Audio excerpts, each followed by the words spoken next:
Well, hey, everybody, and welcome to the Daily Bible Podcast presented by Saint Church. My name's Caleb, and our hope is to help you study the Word of God every single day. Every day, we're taking time to upload episodes onto Spotify, Apple, and YouTube, where we are reading through a chapter of the Bible. We are looking at the context it was written in, and we are seeing what it has to say for us today. And today, we're going to be doing just that by continuing on in our study through the book of Numbers. Now, today, we will be in Numbers chapter 8, but really quick and really fast before we dive on into that. If you are checking this out on Apple, Spotify, or YouTube, and you end up enjoying this episode, I just want to encourage you, if you find it beneficial, to take a moment to like, subscribe, follow, leave a rating. All those things help make sure you don't miss out on episodes, and it also helps make sure that other people see this as beneficial content worth checking out. So I hope that you're able to do that, again, if you end up enjoying it and you want to help other people to find it. But with that being said, let's just dive right on in to Numbers chapter 8, starting in verse 1. This is what the Word of God has to say today. It says this: The Lord said to Moses, "Speak to Aaron and say to him, when you set up the lamps, see that all 7 light up the area in front of the lampstand." Aaron did so. He set up the lamps so that they faced forward on the lampstand, just as the Lord commanded Moses. This is how the lampstand was made. It was made of hammered gold. From its base to its blossoms, the lampstand was made exactly like the pattern the Lord had shown Moses. The Lord said to Moses, "Take the Levites from among all the Israelites and make them ceremonially clean. To purify them, do this: sprinkle the water of cleansing on them, then have them shave their whole bodies and wash their clothes, so that they will purify themselves. Have them take a young bull with its grain offering of the finest flour mixed with olive oil. Then you are to take a second young bull for a sin offering. Bring the Levites to the front of the tent of meeting and assemble the whole Israelite community. You are to bring the Levites before the Lord, and the Israelites are to lay their hands on them.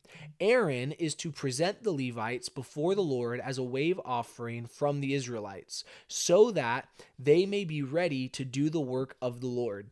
Then the Levites are to lay their hands on the heads of the bulls, using one for a sin offering to the Lord and the other for a burnt offering to make atonement for the Levites.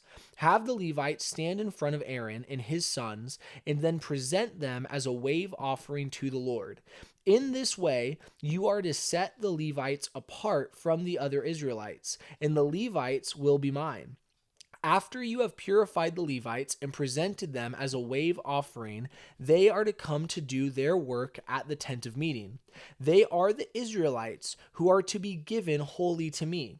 I have taken them as my own in place of the firstborn, the first male offspring from every Israelite woman.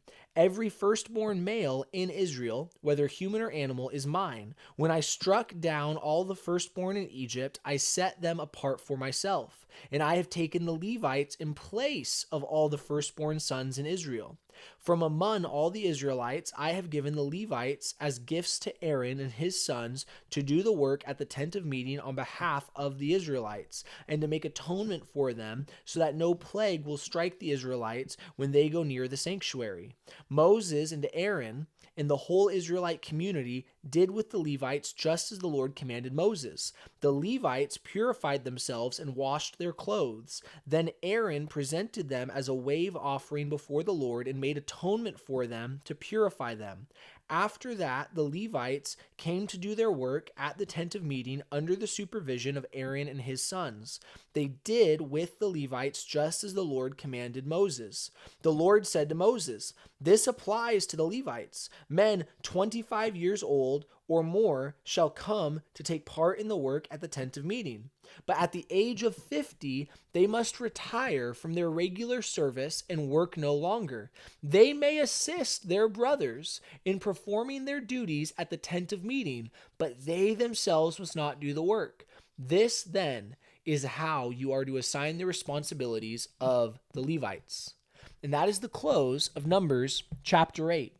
Now, The very beginning of this chapter is a simple moment. It begins with Aaron being told how to set up the lampstand. And again, you might say, Caleb, this is so silly. Why does it talk about how the lampstand has to be situated? Friends, we see here that God cares about every detail. So because the way the lampstand was built, he's like, hey, make sure you point the lampstand in the right direction. And so we see that with simplicity. But after this, we now are seeing a reiteration of the Levites being set apart on behalf of the people of Israel for the sake of the ministering of the Lord. Now, in this section, we are seeing how they are set apart and how they are purified. You see, once again, we have to acknowledge the fact that the Lord is asking that those who work in his presence be set apart in a particular way. Something I want to point out here that you might find interesting, or maybe you see it as just a passing thing. God did not look at all of the Israelites and say, you must be clean and able to be in my presence at all times. That was not a reality that was able to happen. They were working amongst the animals. They were working and having to deal, yes, at times with things that had died, other things that would make them impure. Yet the Levites were called to be set apart and to be clean as they go into the Lord's presence. What do we see here? We see that it says, so that the people of Israel would not be found in judgment. The Levites, they were put into this position so they could minister on their behalf. There's a beauty to this, that there are those who are set apart on our behalf to help minister unto the Lord. Now, once again, yes, is this old covenant? Do we still live in the temple era? No, we do not. But we do see a principle here that there are those who are going out and they are doing of work that, yes, there is necessity within, that is in the reality of the world we are in. And there are then also people who are set apart within a particular purpose, not for the sake of being elite, not for the sake of special opportunity, but for the sake of helping minister on behalf of those around them, interceding, praying, serving, caring for. We see that these things do matter, and the Levites were set aside for these purposes. Now, at the end of this chapter, there's something kind of interesting. And honestly, for myself, in the last couple of weeks, I've actually heard a couple of pastors who have been speaking to this interesting reality. Leviticus chapter 8, we'll read again starting in verse 23. It says this, "The Lord said to Moses," this applies to the Levites, "men 25 years old or more shall come to take part in the work at the tent of meeting." Okay, so really quick. So Levites are a people within Israel. They are all set apart. Once you are 25, you then are to go and to start helping in the work at the tent of meeting. But, verse 25, at the age of 50, they must retire from their regular service and work no longer. So once they've hit 50, they no longer are to work in the same way. Yet it does go on. They may assist their brothers in performing their duties at the tent of meeting, but they themselves must not do the work. This then is how you are to assign the responsibilities to the Levites. Okay, so when we read through this, again, it's interesting. 25, they enter into working age. Cool. Interesting. Let's look at this. Okay, so they start to now work in the tent of meeting. They are helping in the administering of many different things.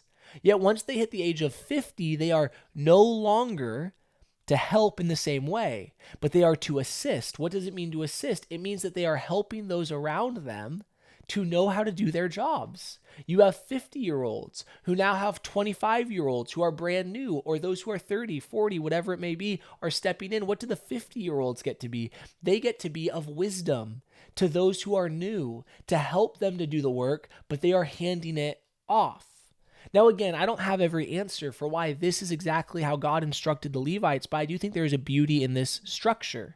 Those who had turned 50 were still valued. Those who turned 50 still had something they could do, but it was different. It was no longer that they had to bring their bodies to work, but they brought their minds, they brought their experiences, they brought their wisdom to allow and equip those who were of able body to be able to more easily serve. So, friends, today as we read through this, what do we see? We see that God wanted the Levites set apart with a purpose.